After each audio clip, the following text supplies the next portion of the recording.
Brothers, we are going to be taking a look at Ben Shapiro's review of The Odyssey. Because what a review it is. So I'll just come out and say I thought The Odyssey was terrible. I thought it was a 2 out of 10 movie because this version of The Odyssey does not respect the source material. It takes its adaptation from some crazy feminist. And so I look at that and I go, that's garbage. I don't want anything to do with that. The fact that I have to listen to Travis Scott rap in the first, a little bit of the movie, no. The whole thing was a boondoggle. It was a mess. But you got Ben Shapiro doing a review. He loved the movie. So that tells me that I am right where I should be. Alrighty, folks, the time has come. We are going to review The Odyssey. I saw it in IMAX, and I have many, many thoughts. This video is sponsored by friends over at PDS Dev. Oh, gosh. Oh, my gosh, that's so cringe. And that's coming from me. Alrighty, so I want to begin with the overall. On a scale of 1 to 10, where does this movie lie? Somewhere for me between an 8.5 and a 9. It's a 9! Ben Shapiro thinks this is a 9 out of 10. Really, really good. It's a terrific movie. And believe you me, I'm going to get into all of the politics specifically regarding the casting and some of the sort of stones in the shoe when it comes to this movie. There are certain flaws in the movie that feel enormous, truly, to the viewer. They feel big. It feels like a sort of chip in your tooth where everybody else looks at your tooth and they're like, there's nothing wrong with your tooth. And then you feel it with your tongue, you're like, oh my gosh, there's like a canyon in my tooth. Well, there's some of those things in the film, and I'll get to those things. Some of them are things that you've probably been thinking about, some of them not as much. But overall, the movie is, Nolan's great at what he does. I mean, the movie is a masterpiece. It is. Now, it doesn't hew. A masterpiece? A masterpiece of shit! Oh, Ben. My expectations for you were low, but this is crazy. Entirely sort of the characterization of Odysseus in The Odyssey, if you're reading the Robert Fagles version, for example. It takes liberties with some of the characterization. You would figure it would have to. When you're talking about ancient literature, most of the characters in ancient literature are not particularly well characterized. You don't sort of get their interior monologue, the thing that they're thinking the whole time.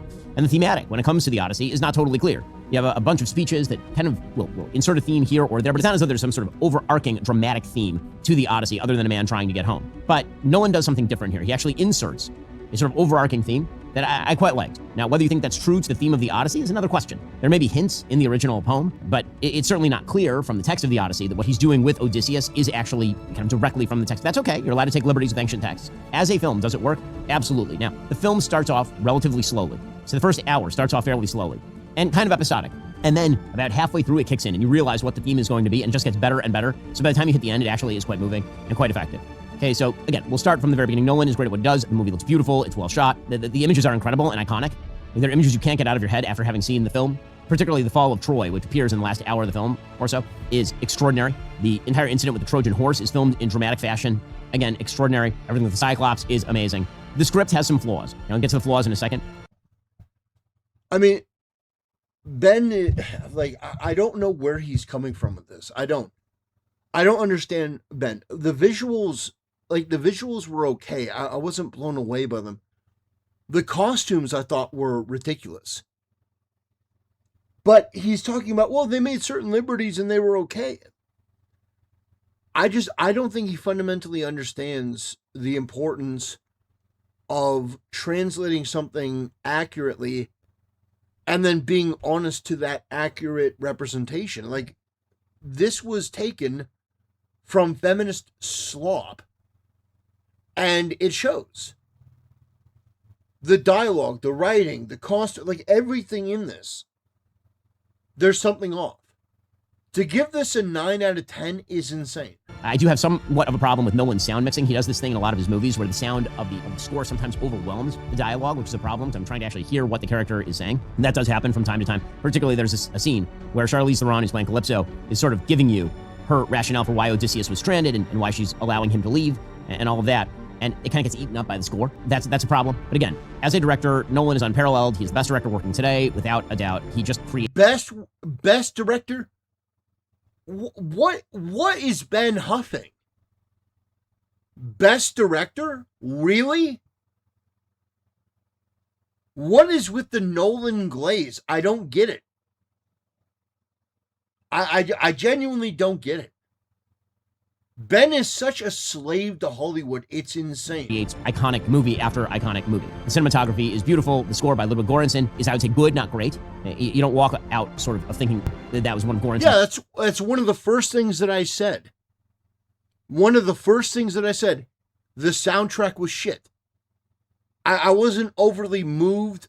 I think that Hans Zimmer did a much better job with Troy. Like, the music for Troy is so iconic. I'll give you an example.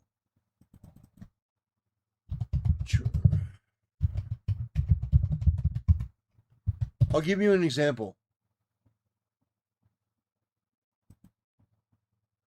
Here we go.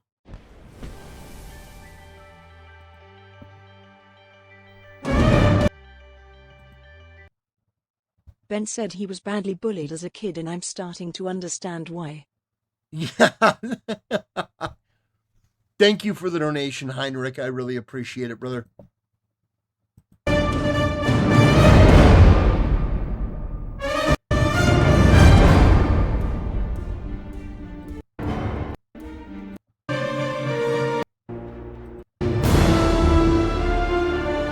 Like, this is iconic. Fantastic.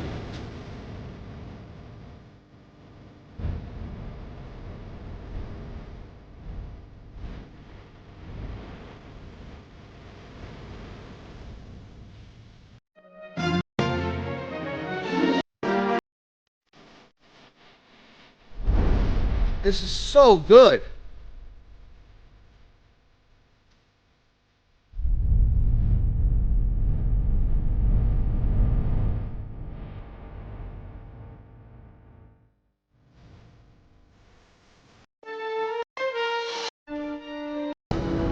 Let me get to another book.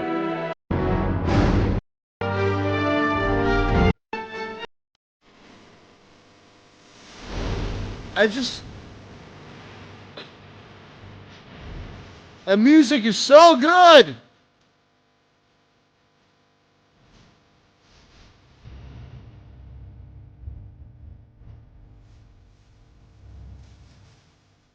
I'm not crazy here, guys. The music is fantastic.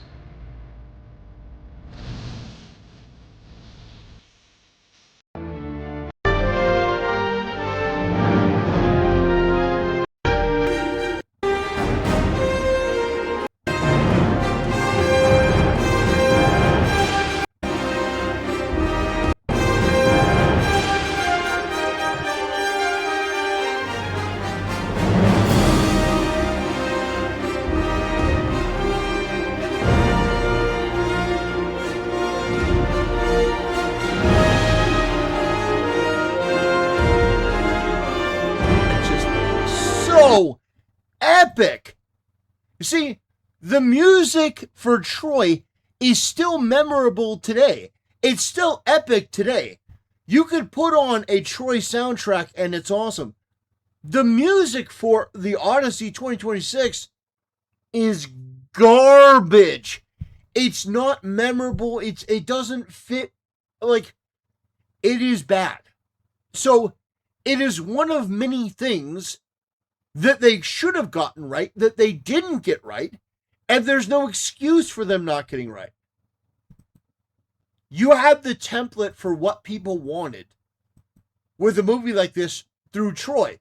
Now, sure, Troy was not perfect, but Troy was a star-studded cast. Troy had Sean Bean and Brad Pitt. I'm like, two huge names. And in fact, a lot of the people that you see in Troy, you also see in things like Game of Thrones. You see in Kingdom of Heaven. You know what I mean? Like, you see these characters, you see these people, these characters, these actors, and other films of the type. It was very, very impressive. But this is just not that. At all. Not at all. best scores. I think he scored Oppenheimer's better. The acting throughout is very good with a few exceptions. So Matt Damon as Odysseus, I will admit, I'm a big Matt Damon stan. I really like Matt Damon. I think he's great in nearly everything. He really sort of disappears into the part in a way that he doesn't in a lot of his other movies. He's great as Odysseus. No, he was not good as Odysseus. The acting of Matt Damon was not good in this movie. Now, it's not to say that Matt Damon is a bad actor. It's the role of Odysseus is not right for Matt Damon. It's like certain people have certain skill sets and certain tools. Matt Damon does not have the reach and depth of a character like Odysseus. It just is what it is. The casting was wrong, and more than just Helena Troy and her sister, there were a lot of casting decisions that were just wrong. Odysseus. Robert Pattinson as Antinous is an excellent antagonist, is sleazy and gross. Tom Holland as Telemachus is excellent, well cast. Anne Hathaway does a great job as Penelope. Corey Hawkins as Polybus is great. Zendaya. My name is not Zendaya. I actually liked in this movie. I know that's a rarity. Oh my gosh! Oh god, he got the call, guys. Ben Shapiro, they're like, all right, Ben, we need you. Ben, we need you to praise the movie. And he's like, all right, but how much are you paying? You thought that Zendaya was good in this movie? You thought Anne Hathaway was good in this movie? What are you smoking? Ben, we both know that is a fucking lie. What are you smoking the devil's lettuce?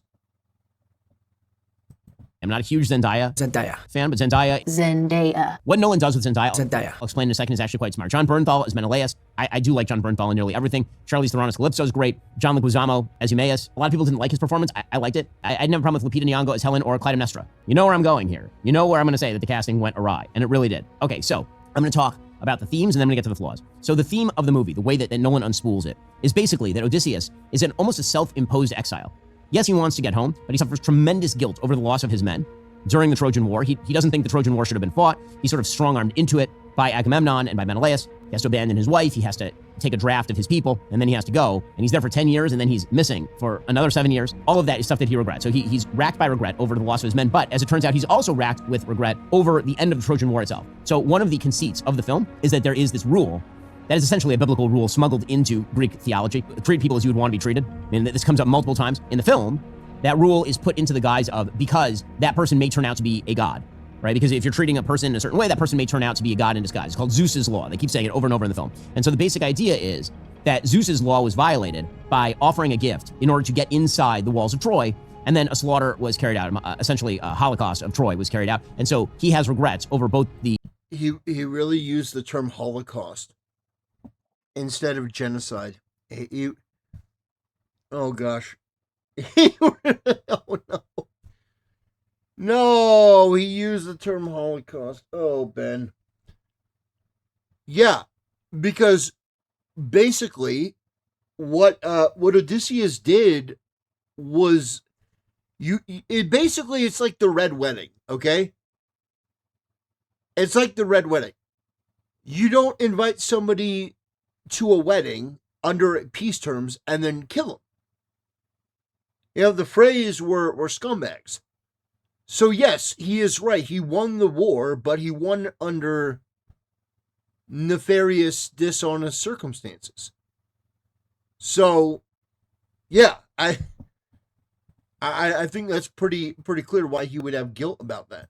The slaughter that was carried out, but mostly over his crucial role in violating Zeus's law, because he as a character is not someone who tends to fear the gods.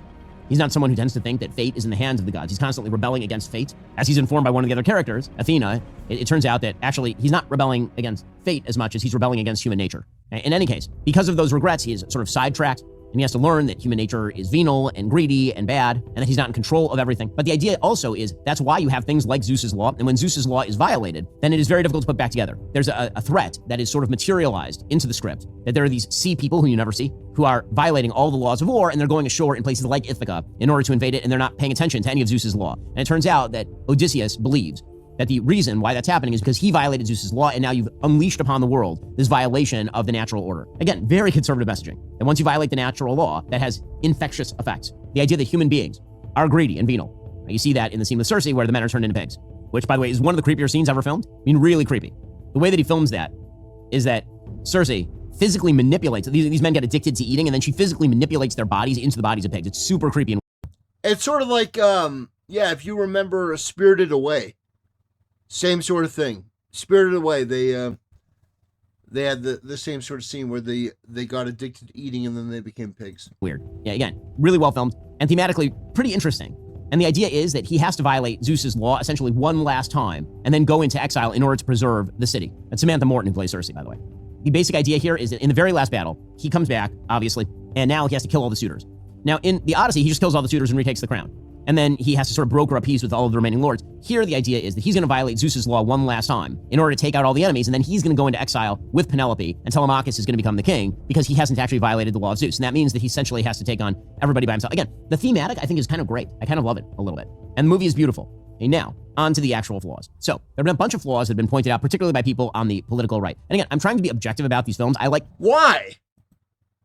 Why are you trying to be objective about this film? The film was terrible. Were you attracted to like one of the female characters? Why? Yeah, like why? Seriously, why? I mean, seriously, are we really thinking? Why? Okay, go. We can.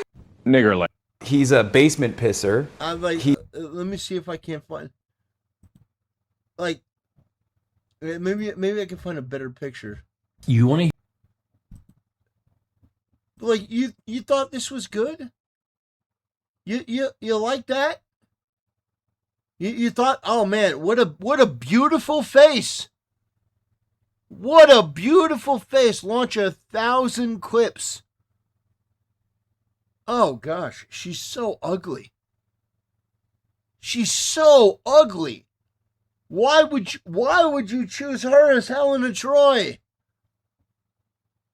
But Ben, why would you glaze this film? It's I don't know. I don't know why he's glazing the film.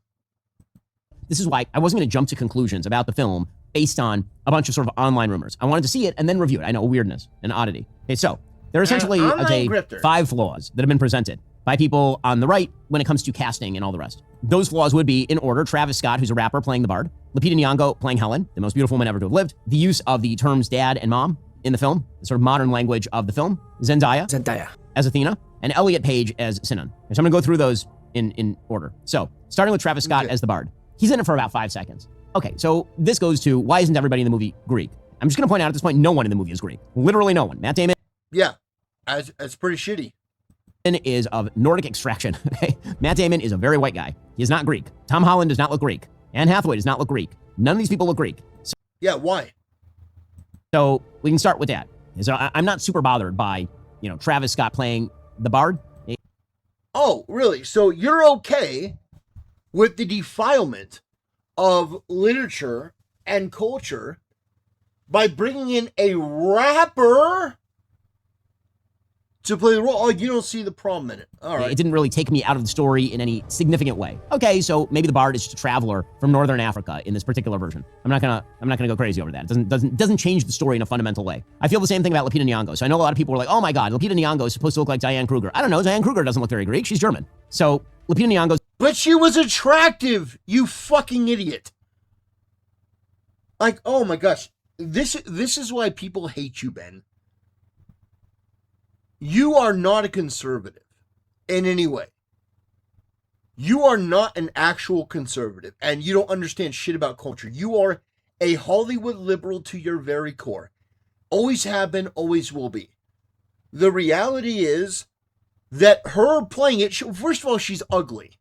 So that right there, Diane Kruger is smoking hot. So you understand on a basic level, okay, she's smoking hot. Yeah, okay, I understand why Paris would fall in love. This Helena Troy is just hideous. She's a beautiful woman, but here's the thing. Actually, in the script, Nolan goes out of his way to explain that the war wasn't really launched over Helen being gorgeous. It doesn't matter. It doesn't matter. The lore is that she was beautiful. So that is a diminishment. So what? Oh, so the war wasn't fought over her? Not really. So she can be as ugly as like.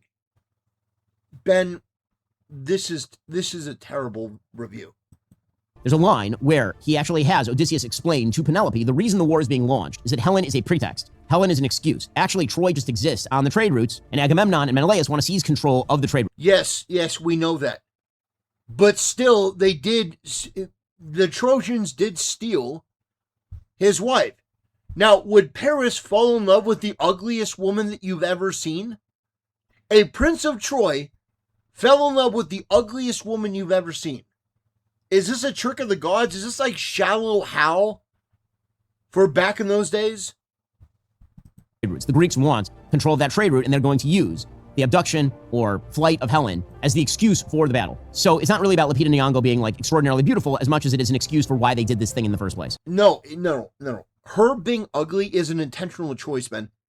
They do that because people like you in Hollywood, they've determined that it's more important to alter and change and curate things to create this multicultural society so that people like you can feel more comfortable in the country rather than having actual traditional values. You're not a conservative, Ben.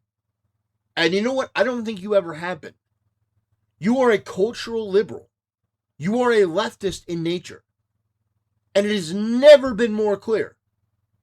You are actively defending the vandalism of this piece of literature, this piece of art, and you're justifying it through the lens of, well, I mean, she wasn't really even the biggest thing about it. Yes, she was. While she was not the only reason, of course not. Her being attractive versus picking an ugly black woman for the sake of DEI racial politics, it does matter. And by the way, I think that's also why Nolan is trying to underscore that by having Helen and Clytemnestra actually be twins. The goal there is to say her beauty is not unique, it was a pretext. So he actually solves the problem that people were complaining about. Again, I'm not sure. No. Oh, gosh. Yeah, so they're both ugly. It's a huge problem to begin with, but okay. So Travis Scott didn't bother me. Lupita Nyong'o didn't bother me. How about Zendaya?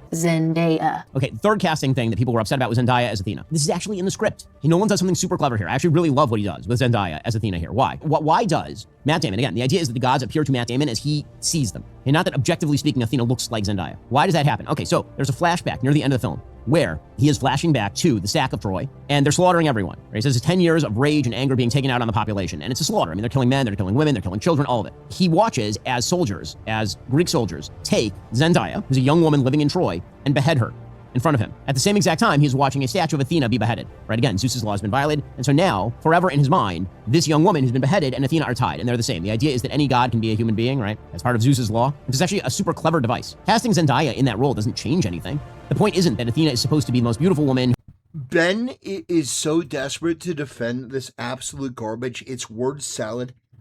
These are bad casting choices that did affect the overall marketing and performance of the movie.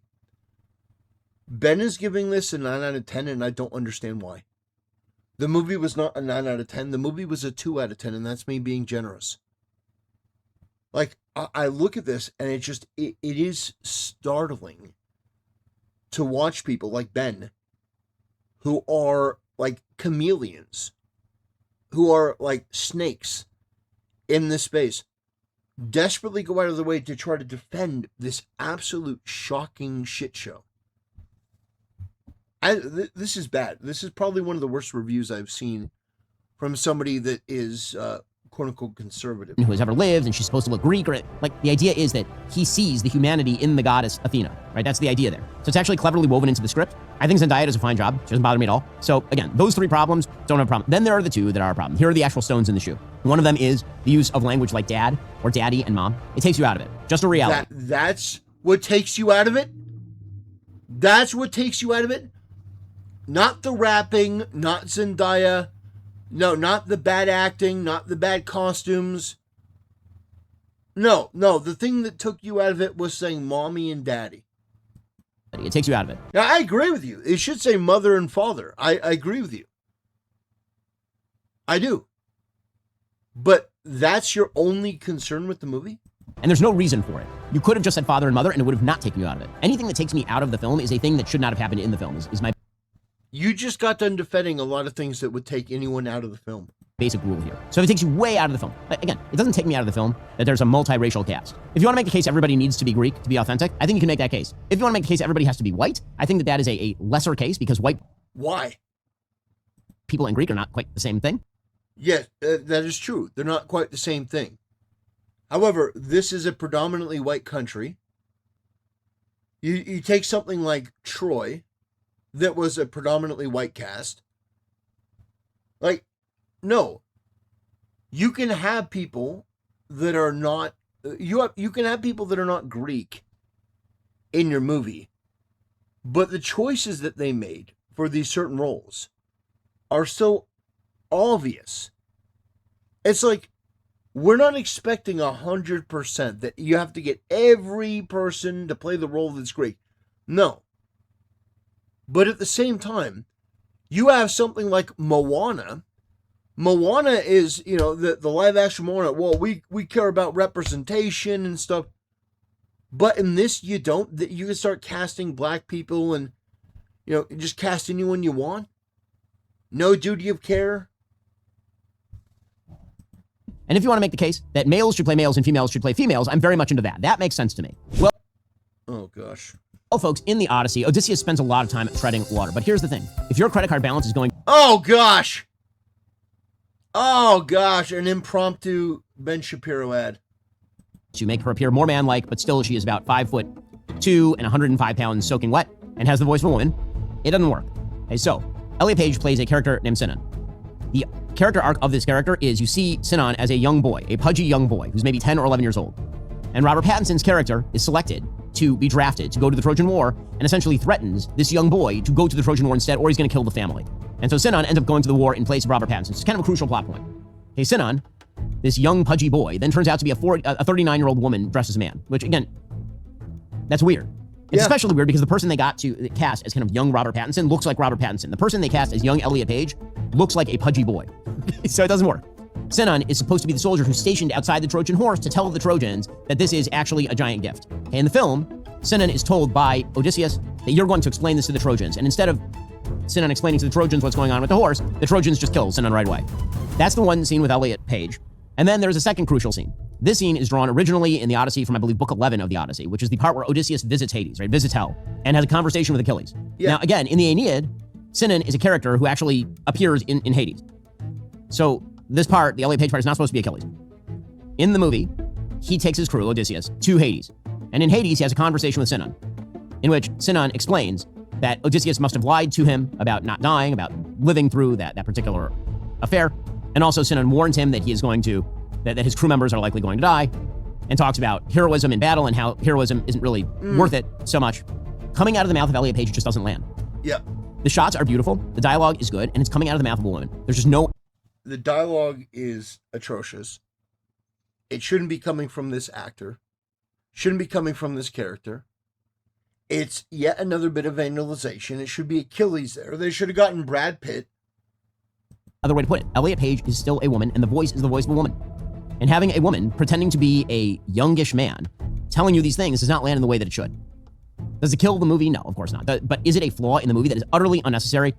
To me, this falls into totally the same category as Dad and Mom and Mommy, and like it's a stone in the shoe of the movie that is totally unnecessary and takes you out of it. And that's annoying. It's an unforced error. Now, I'm not going to speculate as to why Nolan did this. Maybe it's because he's personally friendly with Elliot Page, feels bad for Elliot Page because Elliot Page is a certain person, was friends with that person from the time they did Inception together. Maybe it is, in fact, some sort of Oscar bait attempt, although I'm not sure why Nolan would need to do that, considering that, again, Nolan's already won Oscars for Oppenheimer. In any case, it's a puzzling and nonsensical decision, and he shouldn't have made that decision. It's a real flaw. Overall, the action scenes are unbelievably well staged. The scenes in which they face down the Cyclops, beautifully staged. The scenes in which they face down giants, incredibly well staged, very scary. The scene with Cersei, again, like Nolan is a master of his craft. I would say that this movie, it's definitely top tier Nolan. When you think of like the best Nolan films, like the best ones, you're talking Dark Knight, Interstellar, Prestige is up there on the list, and then you get to sort of the just under that tier. I put this in the just under that tier. I put this in like the Odyssey, Inception, Oppenheimer, Dark Knight Rises. Or kind of go. It's like top of the second tier is where I put the Odyssey. It's not as good as like the movies I think are his very best, but it is better than pretty much anything else anybody else is making. I think there's a message here for conservatives. I know there are a lot of conservatives who are getting whipped up about the film. No, we've seen it. We don't like it because it is stupid to cast Elliot Page as a dude. It's just stupid. Yeah, it's also idiotic to cast Lupita Nyong'o. She's ugly. Why would you cast somebody black and ugly to play Helena Troy? That's supposed to be the most beautiful woman in the world. So you mean to tell me that Paris, the Prince of Troy, is going to steal somebody else's wife that's just plain looking? No, the whole thing is absolutely retarded. No, it's ridiculous. And you know what? We're not having it. I don't know what Ben is doing here, but honestly, he loses credibility points every time he opens his mouth. Like, I'm honestly shocked at this. No Greek was harm in the filming of this movie. As Odysseus once said, let's go. Matt Walsh, after seeing this, another rebuttal. The Trojan War would have been way more realistic if they just looked at Helen and said, nah, you can keep her. Yeah, that is what would have happened. If Lupita Nyong'o, if she really was Helen, if she was Helen, there would not have been a war. Yeah, she was the pretext, but ultimately she was the straw that broke the camel's back. No, like this whole thing is ridiculous. But people on the right were saying, oh, the movie's going to bomb because of that. No, the movie's not going to bomb because of that. It turns out that when people want to be entertained, they're willing to entertain even bad flaws in the tooth if it turns out that the smile is nice. It turns out that the people are willing to undergo some bad politics and some bad decision-making if the film is great. But if conservatives want to be effective in the culture, you can't just label the entire piece of art bad because a decision in the... Ben is such... listen, Ben Shapiro is such a rat and a weasel. He's trying to lecture conservatives about how they should ignore some of the major and fundamental problems of the film because he wants to, pander to the left? Fuck you. Ben, get the fuck out of our country. Go home. Go home, Ben. Ben, go home. You sound stupid. The movie was shit. It was embarrassing. I don't know why you're trying to ingratiate yourself. Maybe they paid you, and that's all it takes for you, but I don't understand. Like, the movie was bad. It was objectively bad. It was shit. Like, and anyone who liked the movie, you're going to have to explain to me what you liked about it. What about the movie stood out to you as exceptional? Was it the music? No, we know it wasn't the music. Wasn't the sound design? Wasn't the costume design? Was it the story? No, it wasn't the story because it wasn't particularly well adapted. Like, visuals? I didn't think the visuals were that great, but maybe you did. Maybe you thought the visuals were amazing.